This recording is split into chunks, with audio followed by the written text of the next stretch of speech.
Selamat malam. Assalamualaikum warahmatullahi wabarakatuh. Apa kabar teman-teman? Waalaikumsalam. Baik-baik, Pak. Ya, suara saya bisa didengar jelas ya. Jelas, Pak.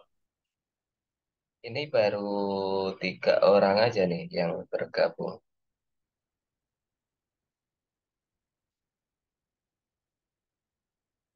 Sebentar.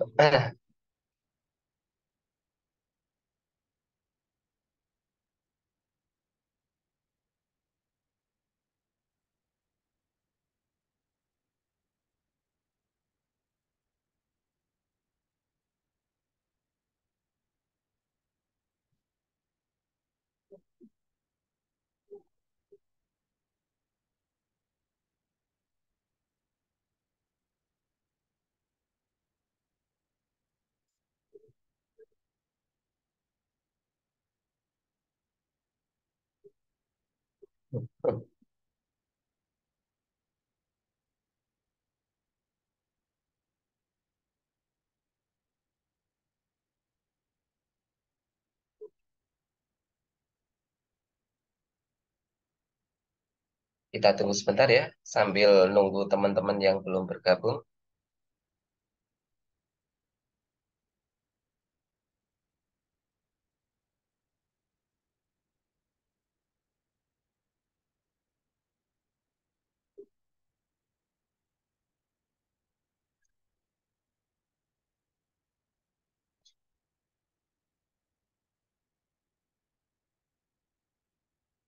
Ini saya sambil masukkan update.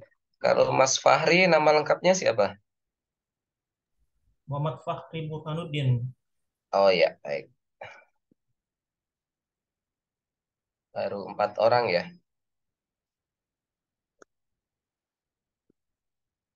Ya dah, kita sambil mulai saja. Nanti mudah-mudahan teman-teman sebagian bergabung ya.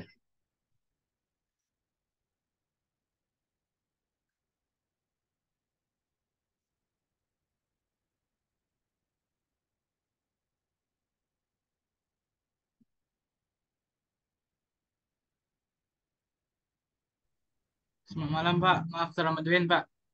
Ya, selamat malam. Silahkan. Oke, Pak.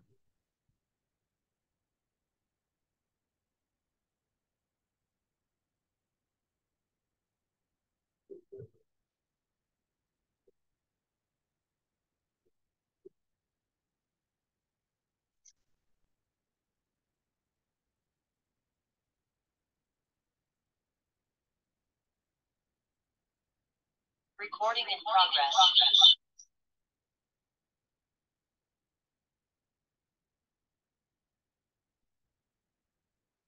Sudah tampil ya di layar teman-teman ya. Sudah Pak. Ya, baik. Itu ada pesan masuk atas nama Habibie izin tidak bisa. Oh, baik. Saya catat dulu. Siapa namanya Habibie?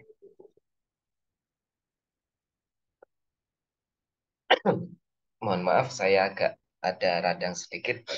Tapi nggak apa-apa. Karena kemarin kita belum bisa bertemu ya. Saya coba hadir di pertemuan kali ini. Sebentar. Oke, kita mulai aja. Selamat malam semuanya teman-teman, salam sehat selalu.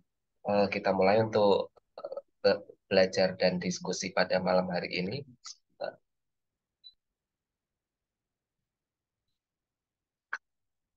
Nah, kita akan melanjutkan.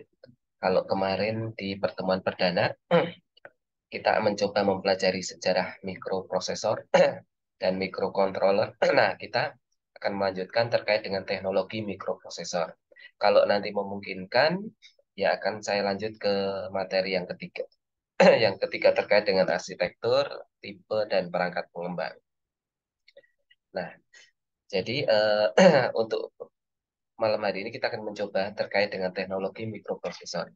Jadi dulu diawali pertama kali ditemukan mikroprosesor itu masih menggunakan teknologi tabung vakum, di, di mana ditemukan ENIAC. ENIAC itu suatu eh, apa namanya bahan yang memang di awal akan digunakan bakal ditemukannya komputer pertama kali. Jadi ENIAC ini memiliki tabung vakum yang sangat banyak. Di sini disebutkan sekitar 17.468 seperti itu ya teman-teman. Agak putus bentar. Nah, kemudian di sana juga terdiri dari sekitar 7 ribuan atau 7.200 dioda kristal, kemudian ada pemancarnya itu sekitar 1.500, kemudian ada resistor, kapasitor. Nah, di sana juga terdapat sambungan yang disolder dengan tangan, karena dulu pertama kali masih menggunakan semua apa namanya dibuat dengan hasil karya tangan, termasuk dengan sambungan soldernya. Kita bisa bayangkan bagaimana 5 juta sambungan yang disolder dengan tangan seperti itu ya teman-teman. Mungkin dulu teman-teman waktu SMP atau SMA pernah pernah menyolder ya, mungkin ada yang apa namanya mata pelajaran elektronika seperti itu. Mungkin membuat PCB seperti itu, kemudian menyolder komponen-komponen resistor, kapasitor, transistor seperti itu ya teman-teman ya. Nah, jadi teman-teman bisa membayangkan dan beratnya itu sekitar 27 ton. Kita bisa membayangkan betapa besarnya waktu itu yang teknologi ENIAC ini. Nah, ini ukurannya juga sekitar 2,4 meter dikalikan apa namanya ini 0,9 meter dan kali 30 meter. Panjangnya ini 30 meter, lebarnya 2,4 dan tingginya 0,9. Kemudian ENIAC ini saking besarnya, dia itu luasnya sekitar 167 meter persegi. Nah, ini tentu teman-teman nanti bisa dilihat di Wikipedia ENIAC itu seperti apa. Ini teknologi yang pertama kali cikal bakal suatu mikroprosesor seperti itu. Nah, di mana dia mengkonsumsi energi sebesar 160 kilowatt. Ini yang merupakan ENIAC. Nah, kita lihat, bisa teman-teman lihat gambar di sini. Ini merupakan transistor pertama yang diciptakan pada sekitar 23 Desember tahun 1947 oleh Pak John Bardeen. Kemudian Pak Walter Brattain dan William Shockley di lab di Bell Laboratories. Nah, ini transistor yang pertama kali ini masih dibuat di solder ya, teman-teman. Kemudian berikutnya ada IC bentuknya chip. Nah, ini ditemukan pada 12 September, dibuat pada 12 September 1958. Teman-teman bisa lihat ini. Ini dibuat oleh Jack Kilby. Jack Kilby ini membuat suatu IC untuk integrated circuit untuk osilator yang sederhana. Ini terdiri dari 5 komponen yang dipasang secara integrasi, terintegrasi seperti itu, yang diintegrasikan. Nah, berikutnya teknologi berikutnya ini lebih canggih ya, ada Intel 4004. Nah, di mana sekitar tahun 1971, tepatnya di 15 November ini, mikroprosesor 4004 dengan kecepatan 4 bit ini diperkenalkan, di mana Intel 4004 ini di dalamnya berisi sekitar 2.300 transistor. Nah, teman-teman bisa lihat ini gambar yang di bawah. Nah, ini yang di bawah. Ini ada sekitar 2.300 transistor, di mana dia akan mengolah 4 bit informasi pada kecepatan sekitar 740 kHz. Nah, berikutnya itu ada Intel 8008. Ini gambarnya di sebelah kanan. Ini dibuat oleh Intel juga, masih pabrikan yang sama, dan diproduksi pada sekitar tahun 1972 pada bulan April. Nah, ini merupakan versi terbaru dari 8008. Kalau tadi 4004, kecepatannya 4 bit, nah ini sudah ditingkatkan menjadi 8 bit. Nah, ini untuk versi awalnya ini berjalan pada setengah megahertz. Nah, meskipun ini apa namanya lebih lambat dari 4004, namun 8008 ini mampu memproses 8 bit data. Nah, berikutnya Intel 8080.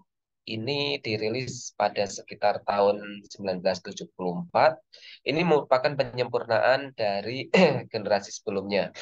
Nah, kemudian untuk yang Intel 8080 ini terdiri dari mempunyai bentuk DIP atau 40 kaki, di mana mempunyai memori sebesar 64 kilobytes, baik dalam bentuk ROM maupun RAM. Nah, ini kecepatannya udah lebih baik lagi di 2 MHz. Nah, di sini Intel 8080 ini dianggap sebagai suatu rancangan prosesor mikroprosesor pertama yang benar-benar bisa dimanfaatkan lebih baik seperti itu dibanding generasi berikutnya yang 4004, kemudian 8004. Nah, berikutnya ada Z80 dari Zilog. Ini diperkenalkan sekitar tahun 75 sampai 76 ya. Ini juga penyempurnaan dari generasi sebelumnya yaitu 8080. Ini masih buatan Intel juga, di mana terdapat beberapa perangkat instruksi yang lebih kompleks atau lebih besar dan mempunyai kemampuan yang lebih tinggi. Di sini juga perangkat kerasnya masih sederhana, lebih sederhana. Kemudian ini sudah mendukung perangkat lunak dari tipe 8080 dan kecepatannya ini lebih baik tadi 0,5 untuk yang 8080. Nah, ini udah ditingkatkan menjadi 2,5 MHz. Kemudian untuk Z yang 80A itu di kecepatan 4 MHz. Kemudian yang Z80B ini sampai dengan 6 MHz dan yang Z80H bisa sampai 8 MHz. Nah, berikutnya, teknologi berikutnya yaitu Intel 8086 di mana diperkenalkan tahun 1978, Intel ini mengeluarkan mikroprosesor 16 bit. Ini sudah mampu memproses 16 bit dan 8086 ini memiliki kelebihan di antaranya itu mempunyai instruksi transfer data lebih lebih kompleks, lebih luas, sehingga dapat melakukan suatu operasi aritmetik, bisa itu penjumlahan, pengurangan, perkalian, pembagian. Nah, ini dan mampu menangani memori sebesar 1 MB dengan 20 bit saluran address atau bus, serta 16 bit saluran data secara multiplex.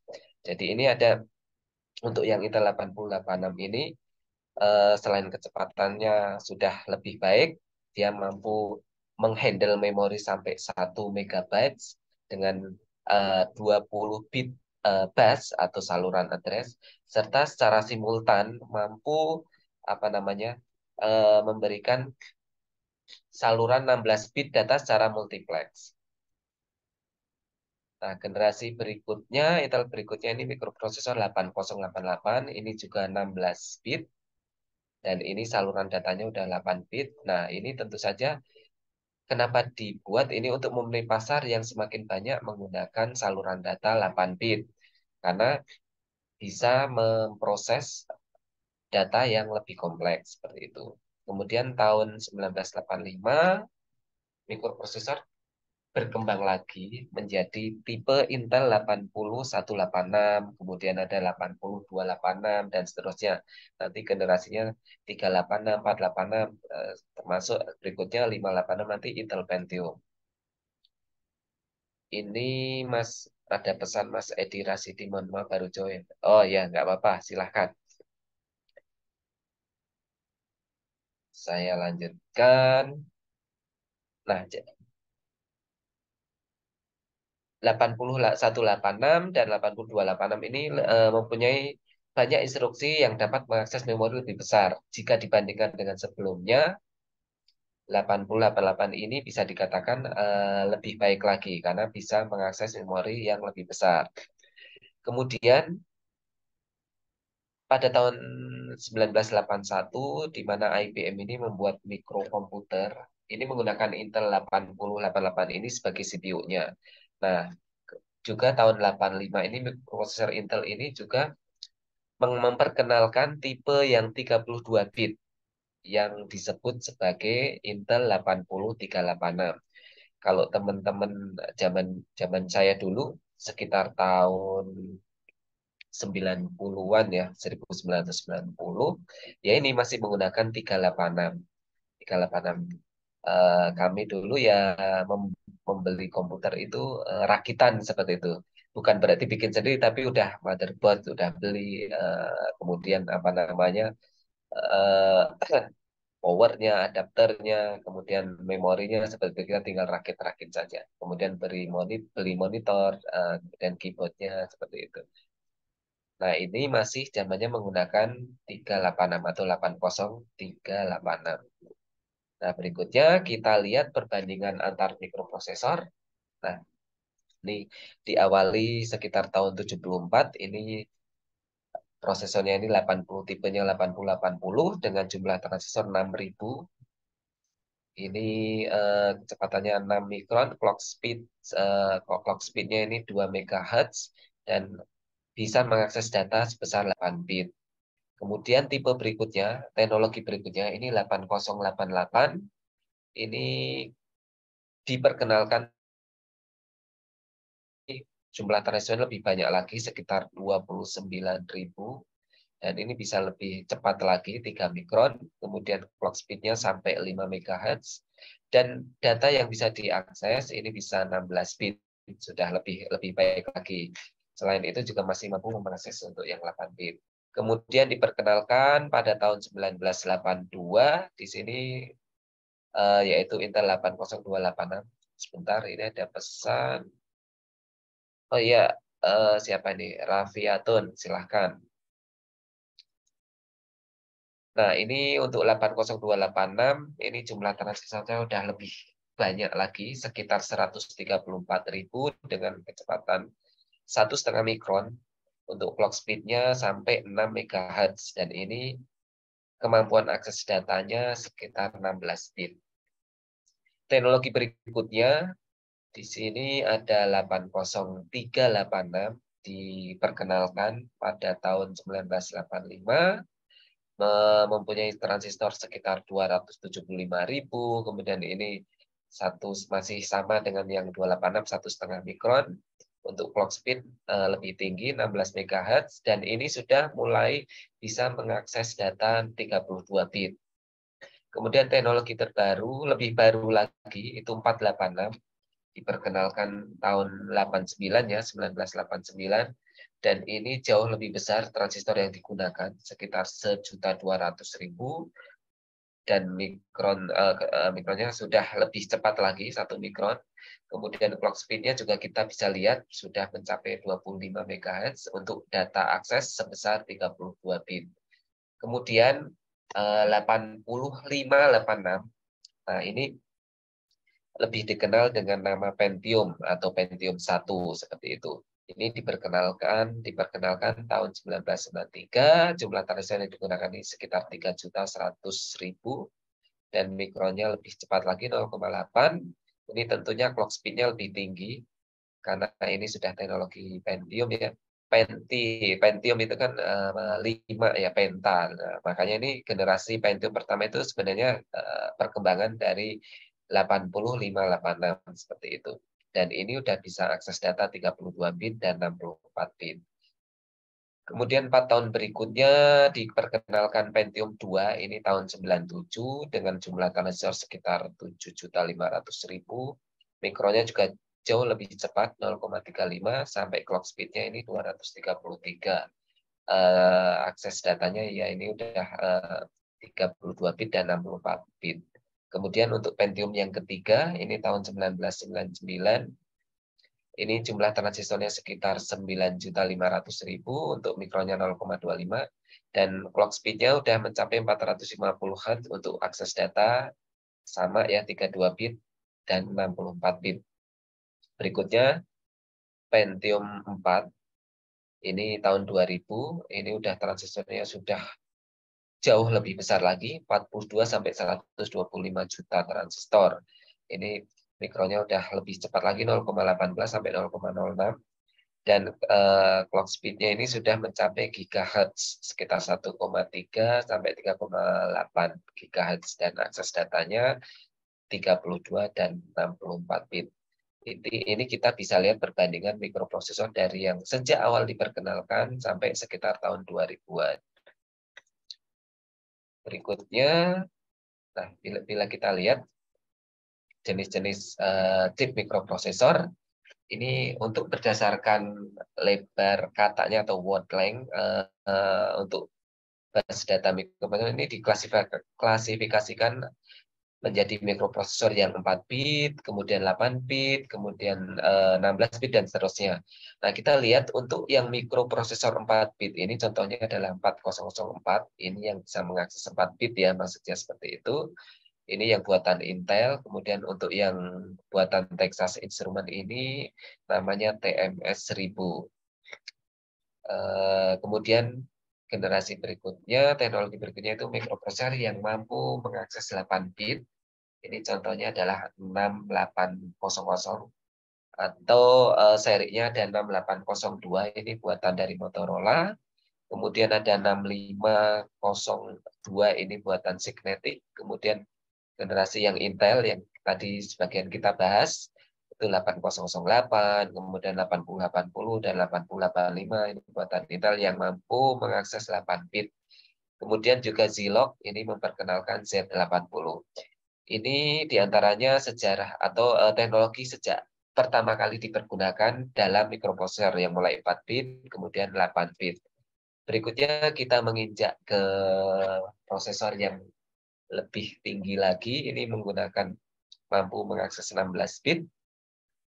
Contohnya ini adalah 68000 buatan Motorola, kemudian ini buatan Intel ini ada 8086, kemudian 8088, 80186, 80286. Nah, ini yang buatan Intel yang untuk mengakses data 16 bit.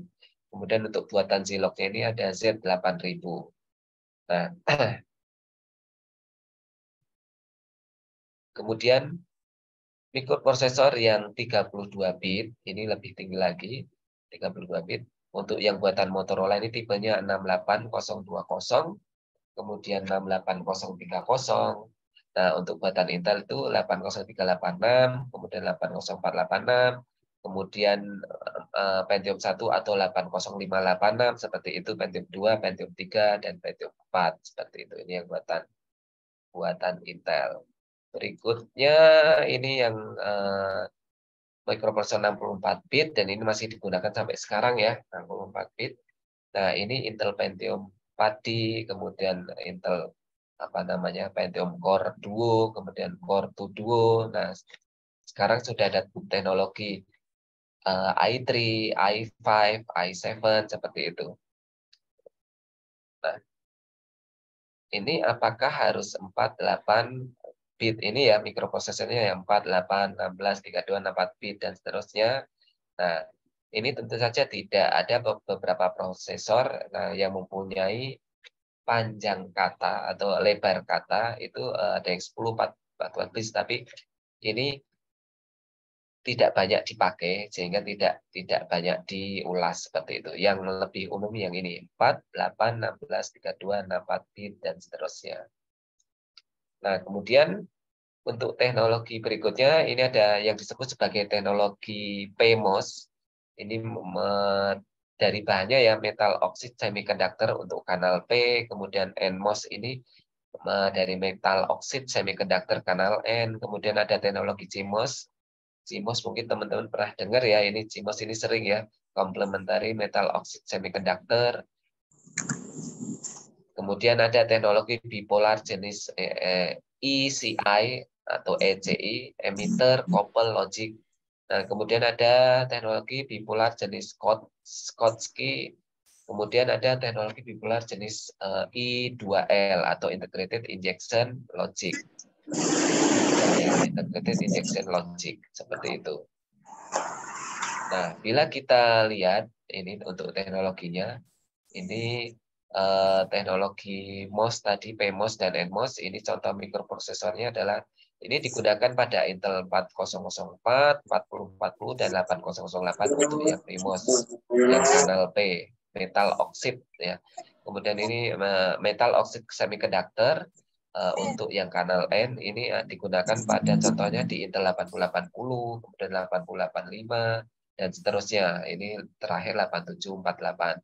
Kemudian untuk ini produk Intel. Kemudian untuk produk Motorola contohnya ini MC6800 dan seterusnya sampai ini untuk yang Zilog ini Z80 dan Z8000.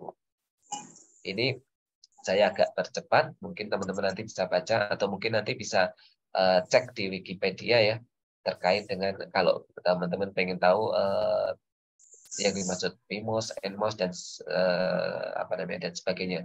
Nah, kemudian untuk yang jenis teknologi CMOS ini contoh pada Motorola MC146805 dan MC14500. Kemudian untuk yang teknologi ini teknologi MOS atau metal oxide semiconductor.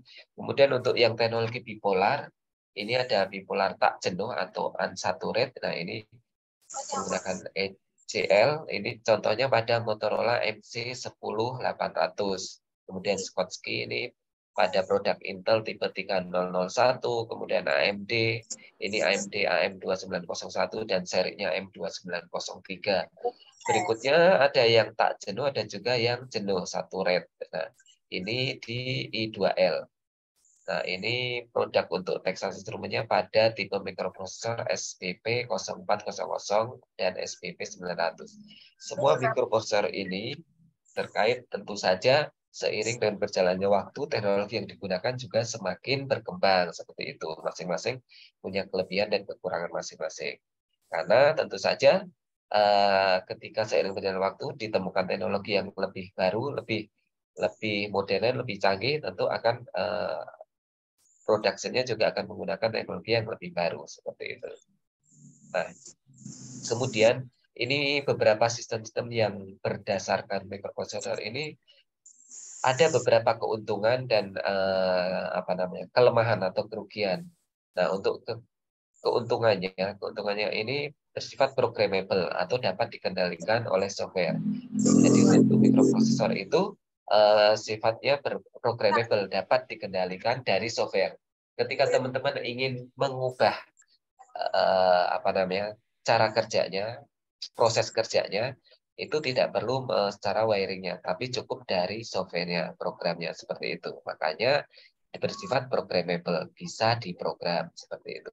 Kemudian juga mudah dikembangkan, sehingga tanpa mengubah sistem hardware, karakteristik sistem ini dapat diubah dengan mudah. Nah, ini mudah dikembangkan. Namun, konsekuensinya seperti apa? Nah, dalam prakteknya ternyata banyak dijumpai jenis-jenis mikroprosesor yang digunakan, sehingga kita harus mempelajari masing-masing mikroprosesor tersebut, baik itu hardware-nya maupun software-nya.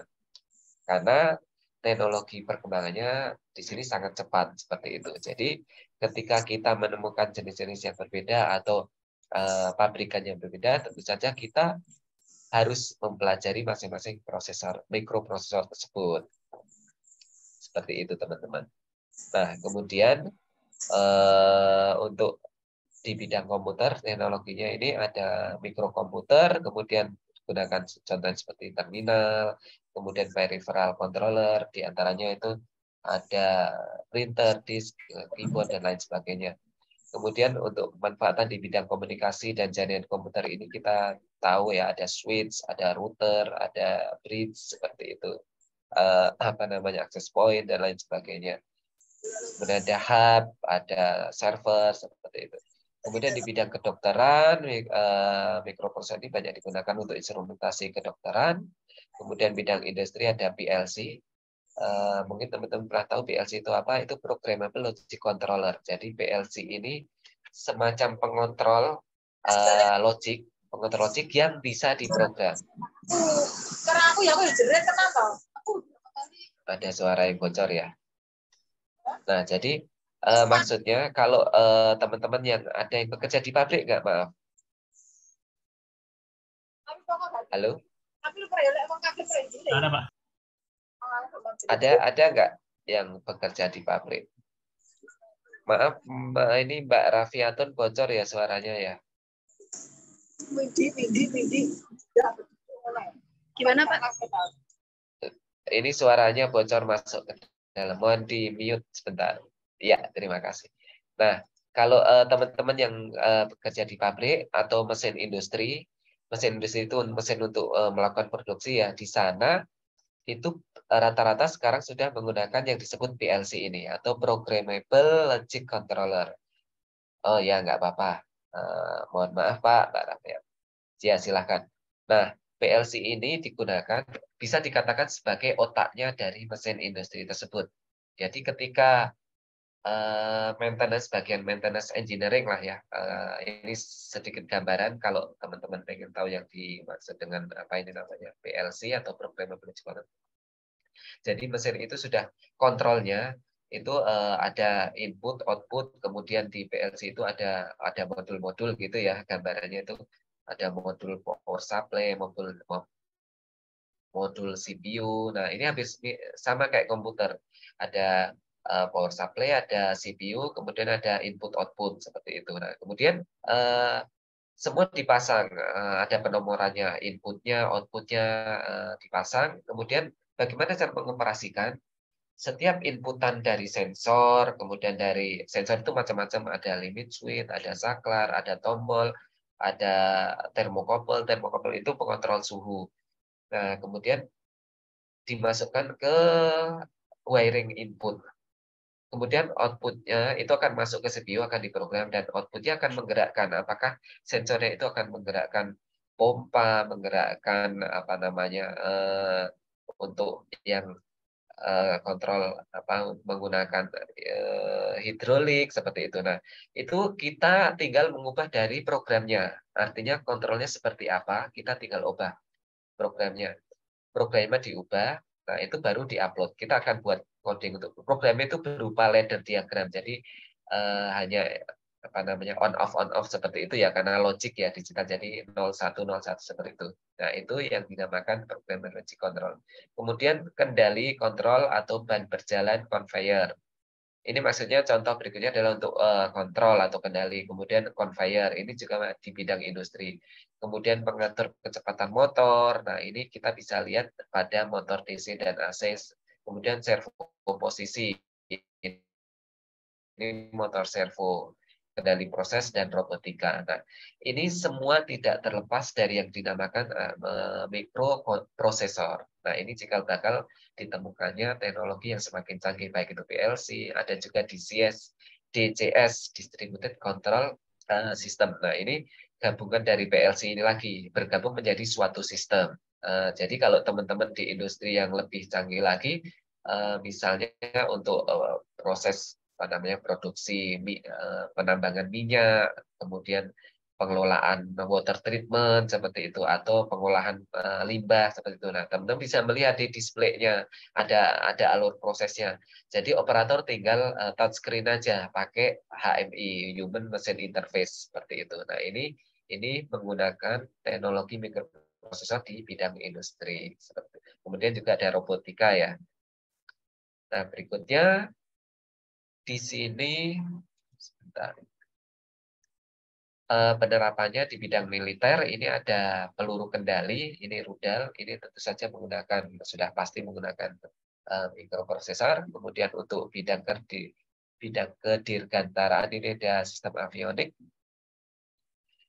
Kemudian bidang alat-alat rumah tangga. Nah, ini mungkin teman-teman bisa melihat banyak ini ada apa namanya mesin cuci udah pasti ya di dalamnya ada mikroprosesor juga. Kemudian mesin cuci yang biasanya yang sudah full otomatis, kalau yang semi otomatis yang apa namanya lubang atas itu biasanya yang 2 tabung itu ya, itu yang semi otomatis. Kemudian untuk yang udah full itu yang 1 tabung, maksudnya 1 lubang. Ada yang lubang depan, ada yang lubang atas itu ya. Nah, itu sudah menggunakan kontrolnya menggunakan mikroprosesor seperti itu. Kemudian juga microwave atau oven. Nah, ini tentu saja ini dikontrol oleh mikroprosesor.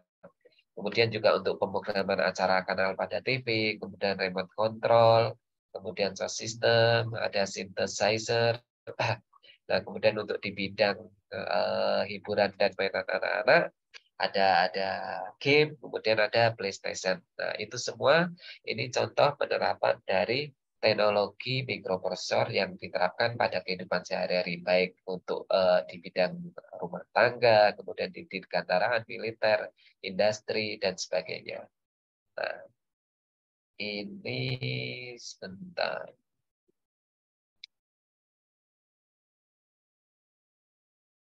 Ini referensinya. Sebentar saya lah. Ada sampai di sini ada pertanyaan nggak, teman-teman?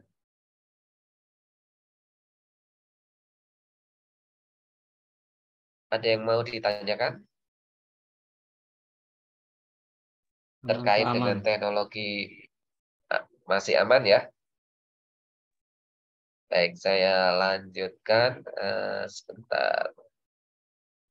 Izin tanya Pak, Ya, boleh. kalau Silakan. mikroprosesor Zilog 80 itu masih diproduksi Pak?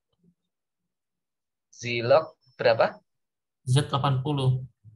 Z80. Z80. Nah, sebenarnya kalau sekarang saya belum tahu pastinya, tapi seharusnya sih mungkin sudah tidak ya, karena itu teknologi zaman dulu kita masih menggunakan bahasa assembler. Mungkin teman-teman pernah ya bahasa assembler. Ya nanti kita ada sedikit belajar di akhir materi. Maksudnya di pertemuan berikutnya nanti kita sedikit belajar bahasa mikroprosesor. Nah, itu sebenarnya ya sudah digantikan dengan teknologi yang lebih baru lagi gitu kira-kira Mas Fahri, karena itu kan untuk generasi yang awal-awal ya, awal-awal di mana kita mempelajari itu ya paling tidak mengetahui sejarah berdirinya atau sejarah ditemukannya mikroprosesor seperti itu, karena Z80 dulu juga kita hanya untuk belajar aja menggunakan bahasa assembler itu, kira-kira seperti itu Mas Fahri. Siapa? Soalnya pernah belajar di STM dulu. Oh iya. Ya, ya nanti bisa mengingat lagi. Kita sama-sama belajar. Dulu pakai Z80 ya, berarti ya. Iya Pak, Ya mungkin masih bisa sih ditemukan. Kita bisa beli pakai nanti. kode-kode memori. Ya, tapi untuk dasar-dasar, mungkin untuk tujuan pendidikan, untuk di lab, lab sistem kendali atau sistem kontrol masih banyak digunakan, karena tentu saja kita memperkenalkan ke para pelajar ya, tentu saja bisa memahami dulunya seperti apa teknologi yang digunakan pada mikroprosesor yang awal-awal seperti itu. Ada lagi yang ditanyakan teman-teman?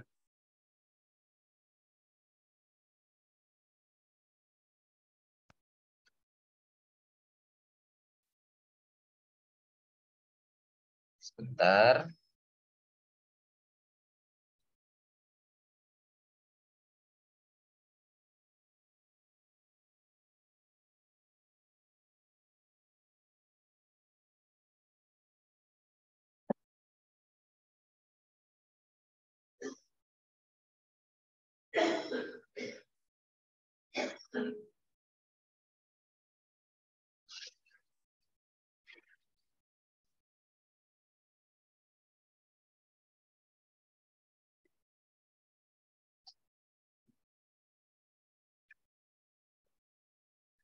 Mohon maaf ada sedikit gangguan. Nah, baik kita lanjutkan. Halo, suara saya masih terdengar jelas ya? Jelas, Pak. Ya, baik. Jelas, Pak. Nah, berikutnya kita akan mencoba menginjak mikroprosesor arsitekturnya. Nah, ini arsitekturnya kita lihat. Secara umum di sini mikroprosesor itu kemarin sudah sedikit diulas ya. Ada beberapa bagian, ini ada 4 bagian utama, atau malah mungkin memang cuman ini bagiannya. Bentar saya pointer. Nah, ini ada yang namanya ALU, Arithmetic Logic Unit. Nah, ini unit aritmatika logik untuk logika. Kemudian ada register, ini memorinya. Nah, ini untuk ALU ini untuk proses perhitungannya.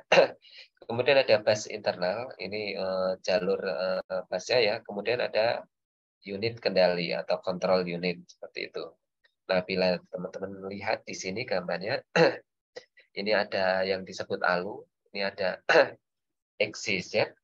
Kemudian di sini ada busnya, bus ini yang bus internal. Kemudian ini menyambungkan ke ada unit kendali, di sini ada memori, ini ada bus alamat seperti itu. Ini secara umum ya, secara global seperti ini. Kemudian untuk blok internalnya, ini contoh yang mikroprosesor 8086.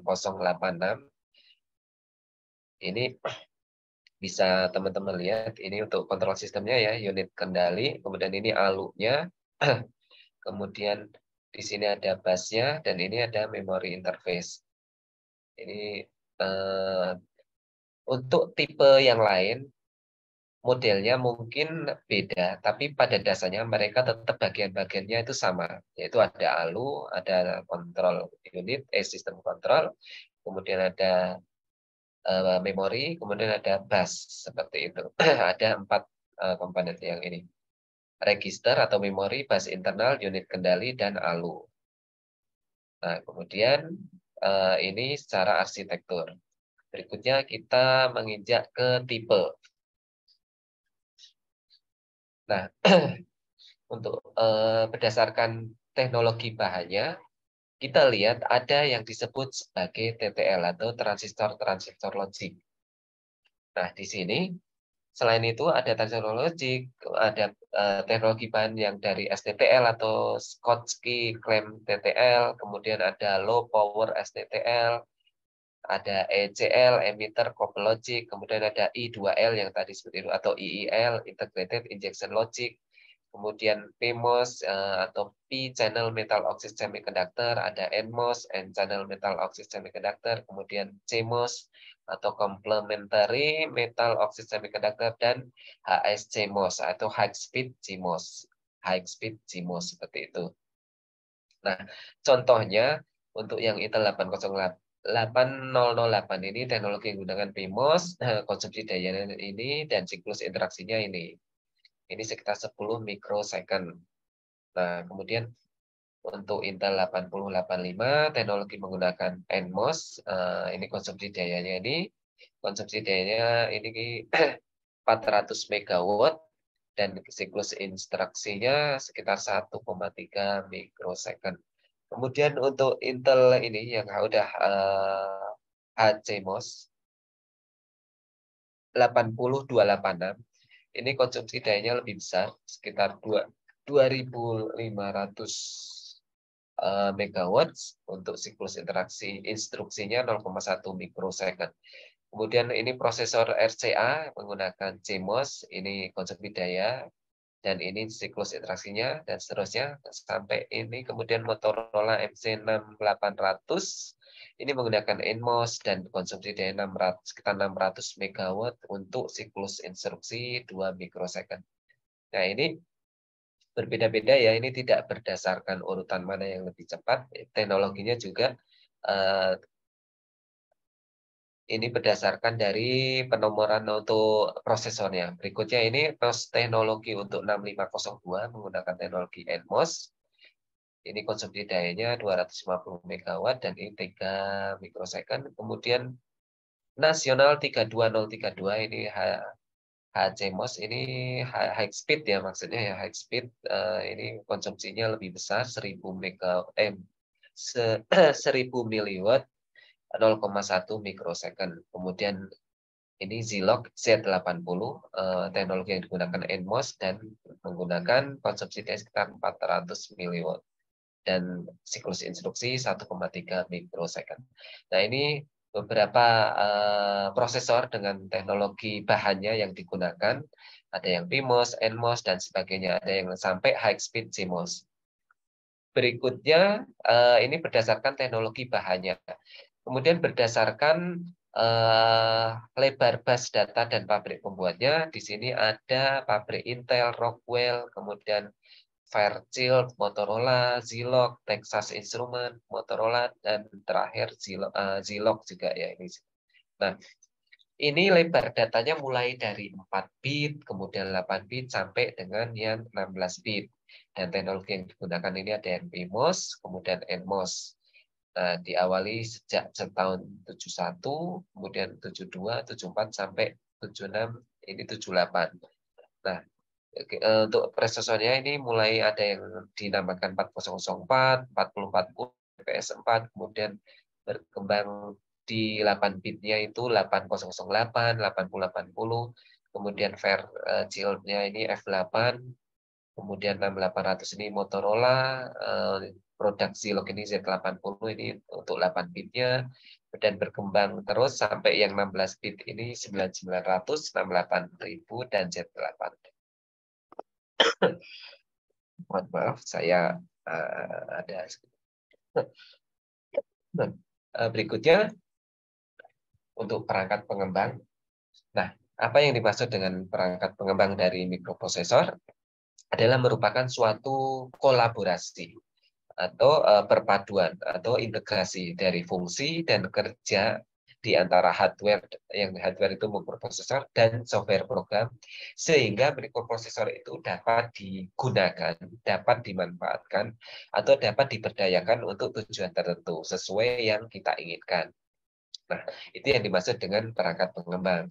Jadi saya ulangi, di mana perangkat pengembang itu perpaduan kolaborasi dari hardware dan software sehingga bisa dimanfaatkan dengan tujuan tertentu sesuai dengan keinginan kita, seperti itu.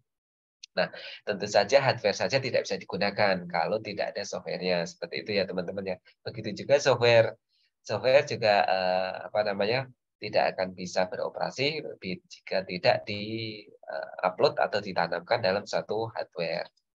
Nah, untuk dapat melakukan fungsinya, mikroprosesor ini tentu saja dapat dihubungkan dengan hardware lainnya melalui bagian I/O atau input-output. Dan untuk menjamin agar apa yang dilakukan ini sesuai dengan prosedur yang diinginkan, yang kita inginkan, maka tentu diperlukan suatu urutan program yang harus ditulis ke dalam mikroprosesor. Nah, tadi ada yang saya sebut PLC. Nah, itu juga ada urutannya. Programnya bekerjanya secara sekuensial, berurutan. Mulai yang dari pertama ditulis, kemudian di bawahnya ada urutan tertentu. Seperti itu, teman-teman. Nah, untuk ini program secara garis besar dibagi menjadi dua, yaitu ada low level language dan high level language.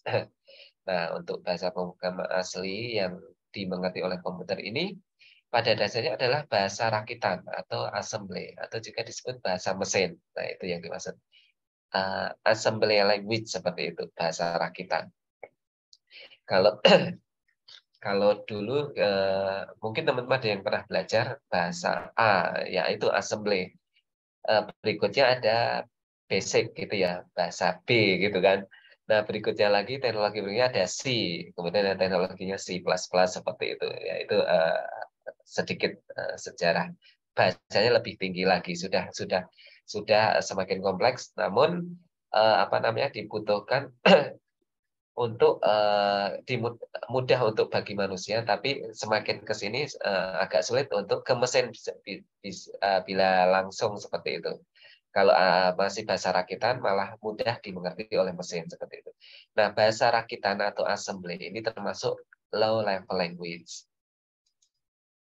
Berikutnya, aplikasi bahasa rakitan ini umumnya digunakan untuk operating system, SO ya, sistem operasi, kemudian device driver, kemudian dibuat sebagai virus atau serum dan lain sebagainya. Nah, mengapa kita belajar bahasa rakitan? Karena bahasa rakitan ini merupakan interface antar hardware dengan bahasa tingkat tinggi. Nah, seperti itu. Jadi ini merupakan penghubung antara yang dari hardware ke bahasa yang lebih tinggi, seperti itu. Sehingga kita perlu mempelajari cara kerja dari prosesor atau hardware prosesor. Seperti itu. Kemudian apa namanya?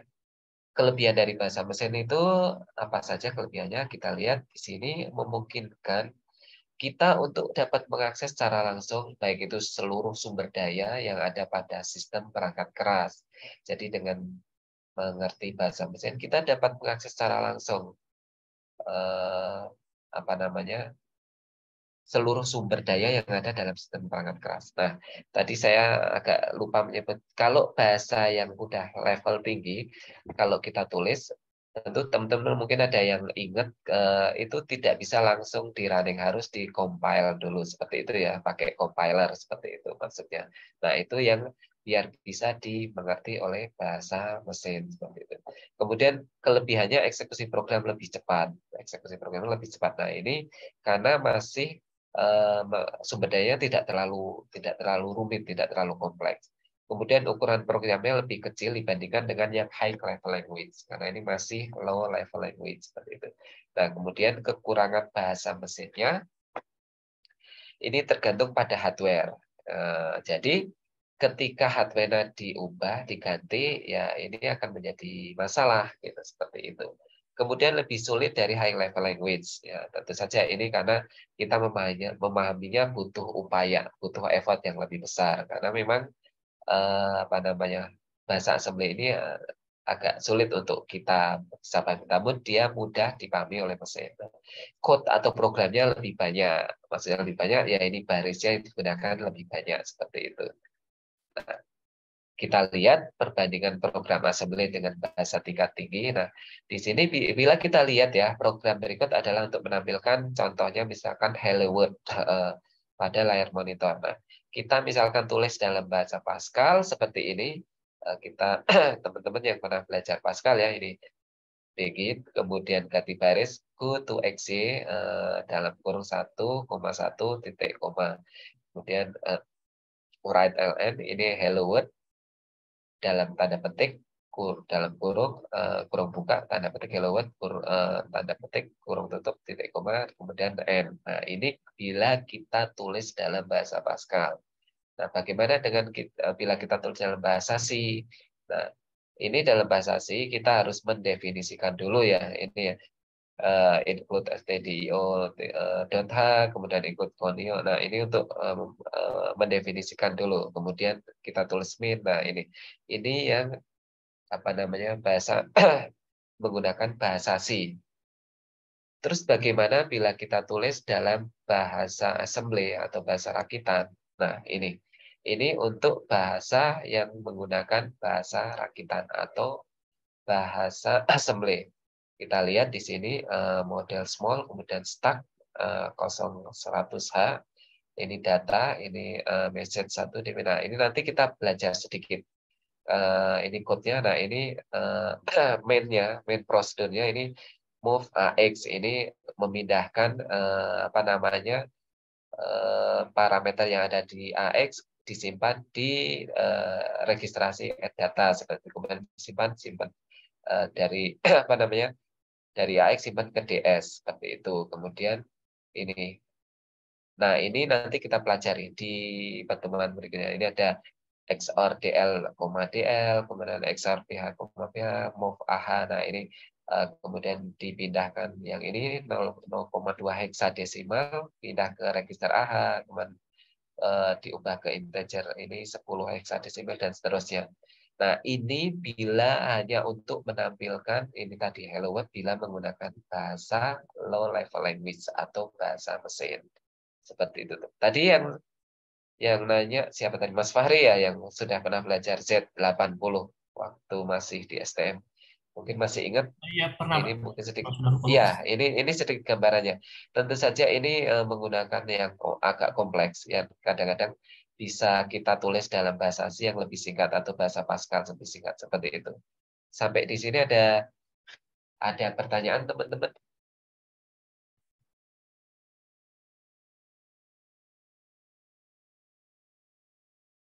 Silahkan kalau ada yang ingin ditanyakan.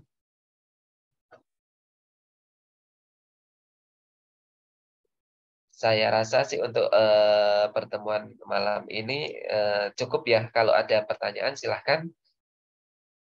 Mohon maaf ini suara saya agak sedikit bindeng, mungkin saya agak ada radang tenggorokan jadi agak tapi masih jelas ya suara saya ya. Baik, ya kalau belum ada pertanyaan ini saya coba presensi. Sebentar, ini ada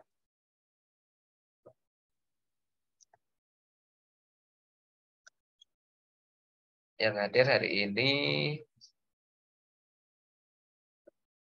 7 ya. 1, 2, 3. Ya, ada 7 orang. Mas Edi Rasidi. Hadir, Pak. Ya. Habibi Sakib, Ilham Hamdi ada. Hadir, Kemudian Pak. Ita Krisnawati ada. Kemudian Joni Kardiman nggak ada ya. Kemudian Holis Taufikur Rahman, maaf kalau salah menyebutkan nama. Hadir, Pak. Mufid Triono ada nggak? Nggak ada. Kemudian Muhammad Fahri ada. Muhammad Wisnu Ramadan ada nggak? Muhammad nggak ada ya. Ponsianus tadi ada. Sebagian tadi udah saya absen juga. Kemudian Rafael Pranata nggak ada. Rafiatun ada. Yunisara ada. Ada 8 orang. Oh, berarti ada yang sudah keluar. Ya. Oh, udah lengkap. 1, 2, 3. Ya. Oke, sampai di sini ada pertanyaan nggak, teman-teman? Ini masih apa namanya? Awal-awal sih terkait apa namanya tadi sejarah, kemudian ada teknologi, kemudian arsitekturnya, kemudian tipe atau bahan dari teknologinya, kemudian sedikit perbedaan antara bahasa yang low level language dan high level language. Sampai di sini, kalau misalnya tidak ada pertanyaan, mungkin saya bisa tutup atau akhiri untuk pertemuan kita pada malam hari ini. Terima kasih, Baik. Pak. Ya, baik. Terima kasih. Salam sehat selalu teman-teman ya. Tetap semangat untuk belajar. Jangan lupa jaga kesehatan ya. Kayak saya ini, saya nggak tahu ini mungkin kenapa kok sampai jadi radang tenggorokan. Jadi agak sedikit mengganggu memang, tapi ya memang saya harus menyampaikan materi ke teman-teman. Salam sehat selalu. Terima kasih atas perhatian teman-teman semua. Selamat malam dan wassalamualaikum warahmatullahi wabarakatuh. Waalaikumsalam. Terima kasih, Pak. Selamat istirahat. Banyak, Pak. Terima kasih, Pak. Semoga lekas sembuh, Pak.